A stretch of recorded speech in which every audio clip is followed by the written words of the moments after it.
नमस्कार, सुप्रभात। आपका दिन शुभ हो, आपका दिन मंगलमय हो। होता क्या है कि कभी कभी जो है हम अपने अंदर एक ईगो, एक ऐसा पा लेते हैं, एक ऐसा घमंड हमारे अंदर आ जाता है जो कहीं ना कहीं जो है हमें अपने वास्तविक अस्तित्व से दूर ले जाता है। एक्चुअली में क्या था कि एक बार की बात है कि एक बार नदी को ऐसा ही घमंड आ गया और नदी ने कहा इस सागर के पास जाकर के कि तुम्हें क्या चाहिए, तुम जो बताओ मैं तुम्हें वो उखाड़ कर ला सकती हूँ। आप वृक्ष कहो, मकान कहो, पशु कहो, जो कहो, ढीले पत्थर जो कहो, मैं बहा करके तुम्हारे पास ला सकती हूँ, तुम्हें समर्पित कर सकती हूँ। समुद्र समझ गया कि इसको घमंड हो गया है। समुद्र ने कहा कि ऐसा करो, तुम कुछ उखाड़ के मत लाओ, तुम थोड़ी सी घास उखाड़ करके ले आना। नदी जाती है घास के ऊपर से, बहुत जोर लगाती है, घास नहीं पड़ती है, फिर जोर लगाती है, फिर नहीं पड़ती है।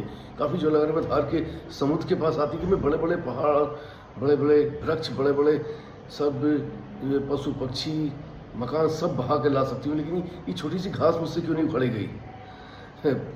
समुद्र ने कहा कि देखिए, उस घास के अंदर विनम्रता थी। उसने जब भी आप उसको उखाड़ने की कोशिश करती थी वो झुक जाती थी।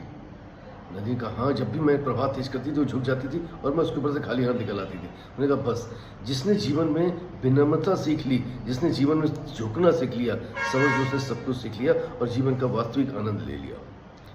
नदी की बात समझ में आती है। और वास्तव में लाइफ में भी कुछ ऐसा ही होता है कि जो थोड़ा सा गुरूर होता है हमारा, थोड़ा घमंड होता है कि ये मैं सब मैं कर रहा हूँ, मैं कर सकता हूँ। नहीं, हम सब निमित्त मात्र हैं।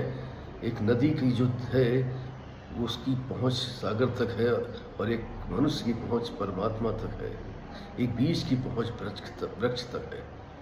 तो हम सब निमित्त मात्र हैं, करने वाला कोई और है।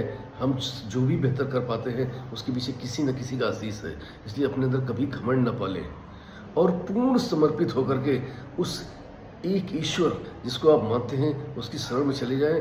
अपने आप को शून्य मानकर जब उसको समर्पित कर देते हैं तो आप देखेंगे कि जीवन कितना आनंदमय हो जाता है और सुखमय हो जाता है। आइए हम उसके समर्पण में जा करके और अपने जीवन को उस पर अर्पित करते हैं। देखिए अपने आप वो आपके जीवन में चला शुरू करता है। Wish you all the best. Thank you very much everybody. I love you all. फिर मिलता रहूँगा किसी प्यारी कहानी थॉट के साथ। आपका दोस्त पीयूष संजय। तब तक के लिए नमस्कार।